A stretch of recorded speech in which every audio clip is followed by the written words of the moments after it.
Salut Roland. Oui, bonjour Benjamin. Alors, toi, tu as décidé de nous parler des médecins, des soignants. Ils sont en première ligne. Alors ça, c'est clair, on ne peut pas faire plus comme première ligne contre cette épidémie qu'on ne connaît d'ailleurs pas encore totalement, largement pas. Et ces héros en blanc, et on les applaudit tous les soirs. Pourquoi tu veux nous parler de ça? Ben oui, Benjamin, effectivement, avec la crise sanitaire que l'on vit aujourd'hui, on observe un engagement massif de l'ensemble des professionnels de santé. Hier, pourtant, ces mêmes professionnels étaient quelque peu malmenés par leur propre institution dans un contexte politique de rationalisation des soins et d'économie de santé. Aujourd'hui, ils sont devenus des héros acclamés et applaudis par tous. Alors certains d'entre eux s'en réjouissent, tout simplement. D'autres en font grand cas sur les réseaux sociaux, en tirent même une certaine gloire.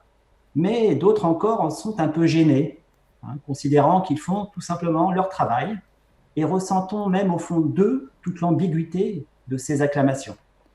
Alors c'est vrai que dès qu'on a une épidémie, enfin c'est valable pour plein de corps de métier, dès qu'on a besoin d'eux, on se dit ah bah tiens ils servent à quelque chose.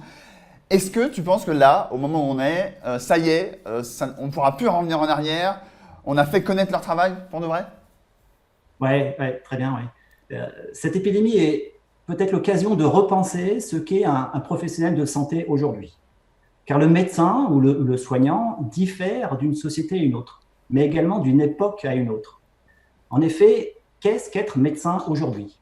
Est-ce que c'est incarner la tyrannie de M. Purgon dans le Malade imaginaire de Molière? Ou bien est-ce incarner le mercantilisme et le scientisme du docteur Knock?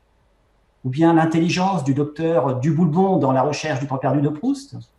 Ou bien est-ce incarner l'humanisme du docteur Rieux dans La peste de Camus? Ou enfin le cynisme et le narcissisme du docteur House? Alors est-ce que c'est le métier qui évolue ou c'est la façon dont on le considère alors?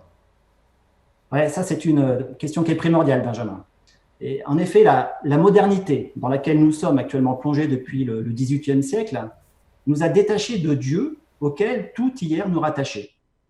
Nous sommes, depuis le siècle des Lumières, livrés à notre seule volonté, qui est la volonté des volontés. Alors ce processus, qu'on appelle un processus de sécularisation, c'est-à-dire de laïcisation de la société et de l'hôpital, a commencé avec l'arrivée de la médecine dite moderne à partir du XIXe siècle. Et là, depuis, les attentes sont grandes. Grandes de recouvrer la santé après la maladie, ou mieux de ne plus tomber malade du tout, de rester jeune évidemment et de vivre le plus longtemps possible. Ce qui m'amène à dire que dans les sociétés non sécularisées, donc les sociétés religieuses, le but de la vie, c'est l'éternité. Alors que dans nos sociétés d'aujourd'hui, nos sociétés sécularisées, le but de la vie, c'est la longévité. D'accord? Donc autrefois, le but, c'était l'éternité. Aujourd'hui, c'est la longévité. Alors En après, quelque sorte, il y avait une le logique sanitaire a remplacé religieuse. le salutaire, pour le dire autrement, pardon. À l'époque, c'était assez religieux. On se dit, bon, on se prend tous un virus, on a fait du mal à Dieu, donc il faut l'apaiser, qu'est-ce qu'on fait, etc. Machin. Bon, là, aujourd'hui, et sans vouloir toucher à quelconque foi ou quoi que ce soit, on est plutôt dans, bah oui, les épidémies, ça arrive, on sait que c'est pas forcément Dieu. À quoi, ou alors, à qui ça nous renvoie à ce moment-là? Ouais, ouais, ouais.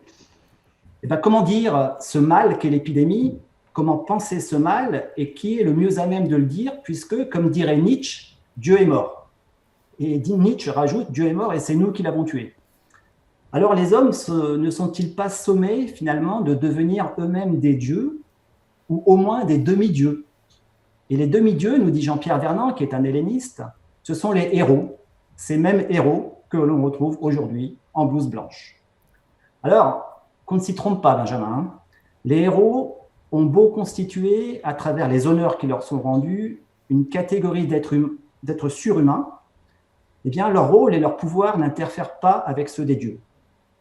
Les héros ne concernent jamais des personnages encore en vie, mais des morts qui apparaissent, après coup, comme porteurs de ce qu'on appelle un humain, c'est-à-dire une puissance redoutable que l'on peut voir à travers la taille du héros, sa force ou sa beauté, par exemple.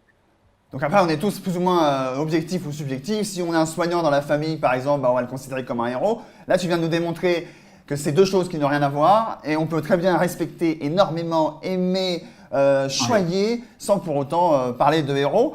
Mais alors, eux, alors quand même, alors moi je fais que la Flex TV, je fais de la vidéo.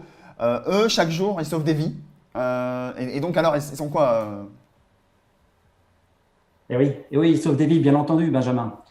Mais le statut héroïque ouvre la perspective d'une promotion d'un mortel à un statut divin, ou tout au moins proche du divin. Mais cette possibilité est contrecarrée par le système religieux lui-même et la sagesse, qui ordonne, en effet, de ne pas prétendre égaler les dieux. On ne doit pas égaler les dieux.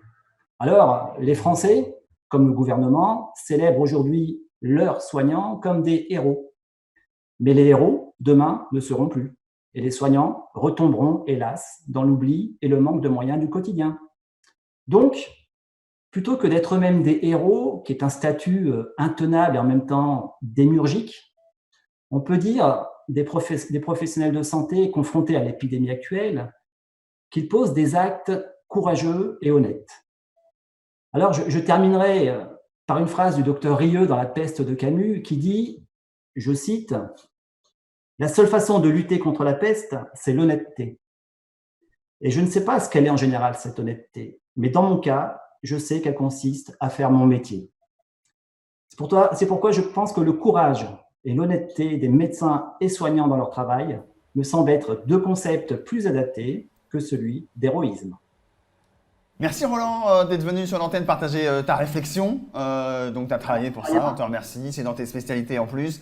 Et effectivement, c'est peut-être la première pierre pour nous, Flex TV, pour commencer à se dire, depuis le début on dit, mais oui, le monde ne pourra pas être pareil. Et depuis le début on voit des actes, des lois, on sauve des compagnies aériennes comme si ça allait repartir.